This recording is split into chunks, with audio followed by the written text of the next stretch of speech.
Hey everyone, this is Dave A. Gardner, and you're listening to the Heart of Juliet Jones fan fiction podcast. This is part 4 of Finding Her Dream.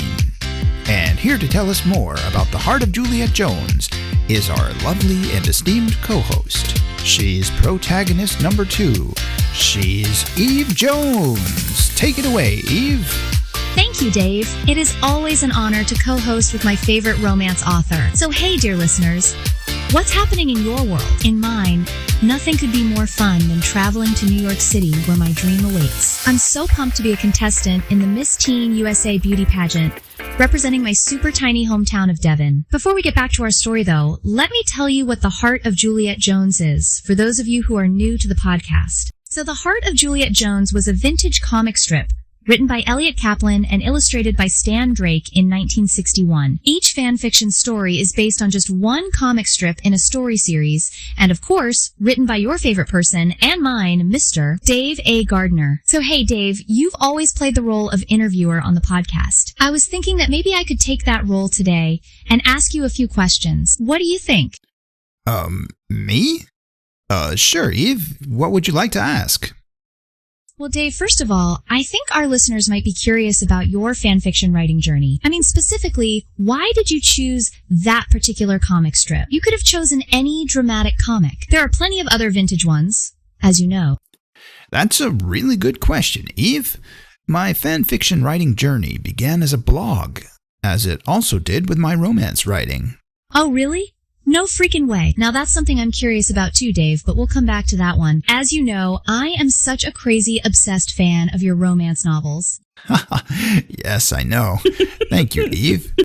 So, as I was saying, Eve, it began as a blog. My original intention was to use a comic strip for writing practice. Really? I found that using comic strips is actually ideal for a writer to practice descriptive techniques and characterization because the dialogue and plot are already done.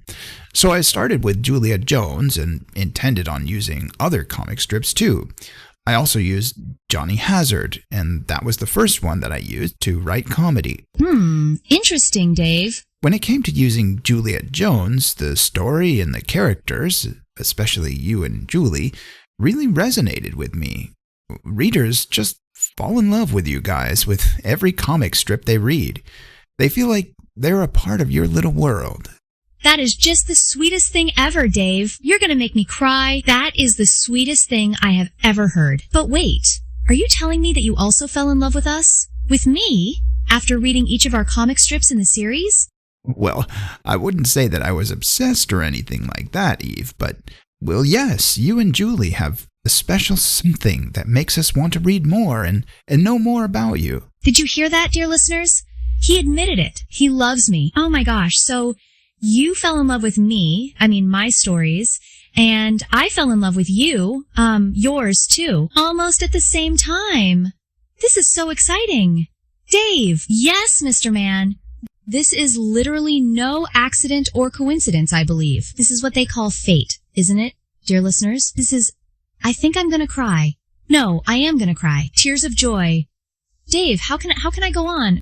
No, I'm kidding. The show must go on, right? Wow, think. The absolute destiny of it all. Eve, let's come back to our show, why don't we? Maybe you could tell our listeners what happened in our last episode.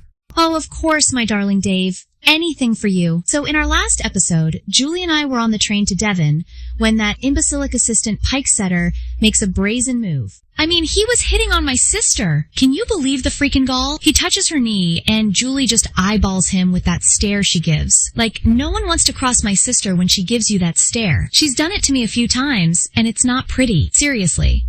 Then we were on our way again, safe and sound. So there you have it, Dave. Now it's over to our brilliant storyteller of fan fiction magic. Let's listen in to part 4 and find out what happens next.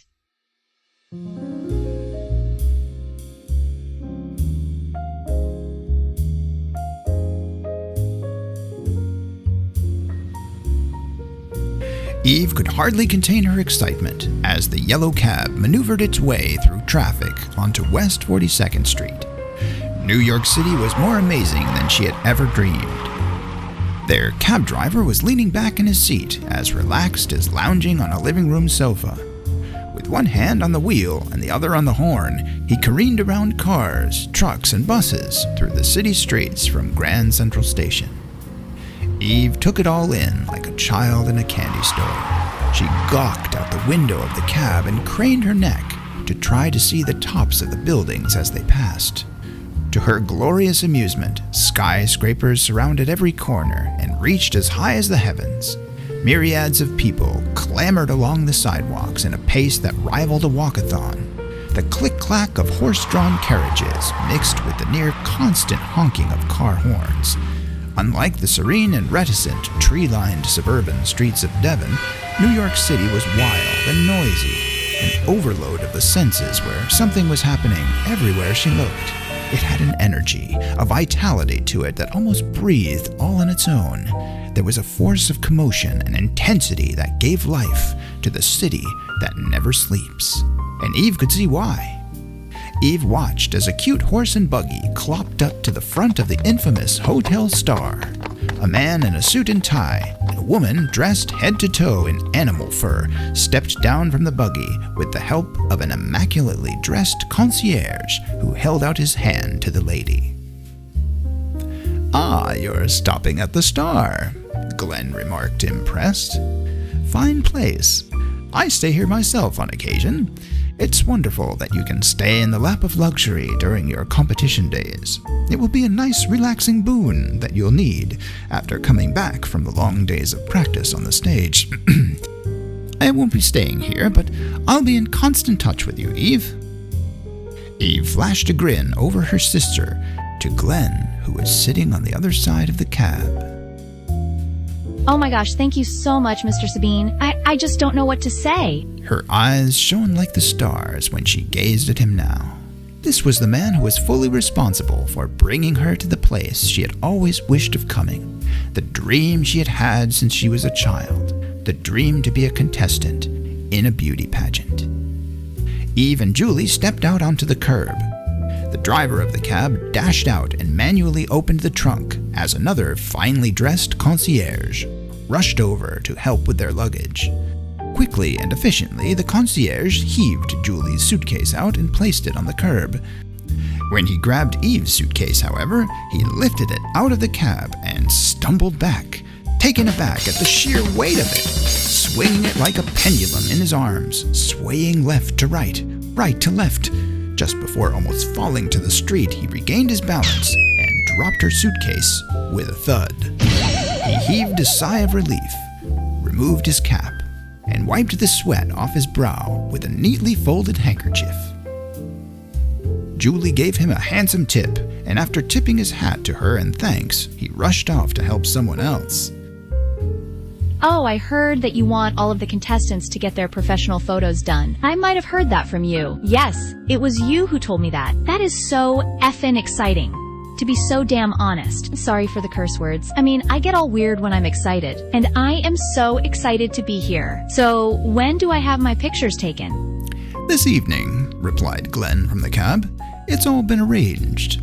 He wiggled his little fingers out the open window. "Toodaloo." Then the cab drove away.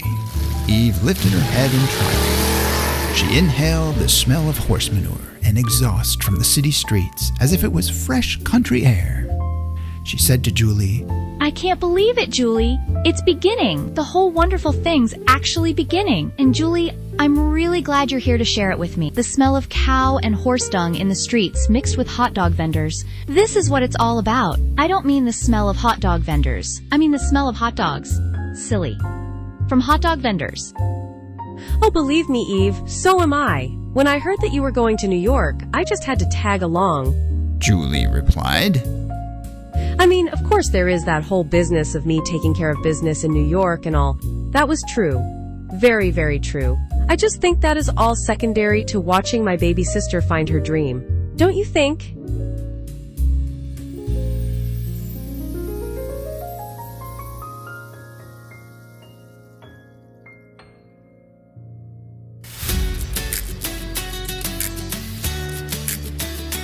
And so there we go, lovely listeners. The time has come and gone once again. It's just too fast every week. I wish we could all hang out at my house with Pops and Eve, and I would bake everyone an apple pie. Wouldn't that be amazing? As Eve says, you know it, baby. So yeah, as you know, I'm Juliet Jones, and you've listened to the Heart of Juliet Jones fan fiction podcast. Who loves you, baby? We do. If you've fallen in love with this podcast, why not go ahead and subscribe? And of course, the show would not be complete without mentioning our super handsome host's website. The one you have just been dying to visit but never knew it. The one with those inspirational romance novels that are sure to touch your heart. Who knows? Your next book boyfriend could be Dave A. Gardner. I'm sorry, Dave. Eve told me to say that. She is so obsessed with you, by the way. I mean, your stories. That website is author daveagardner.com. Come visit his website today, ladies. You won't be disappointed. Swing by for the books and stay for the margaritas. Open 24 hours. And if you ever want to get in touch with us for any reason, just leave a message on the website. It's easy. Dave might reply directly to you. Lucky you. Well, have a great week, everyone. And as always, like Juliet, that's me. May love always bloom in your heart like the lovely rose that you are. We love you more than you know, dear listeners. Bye.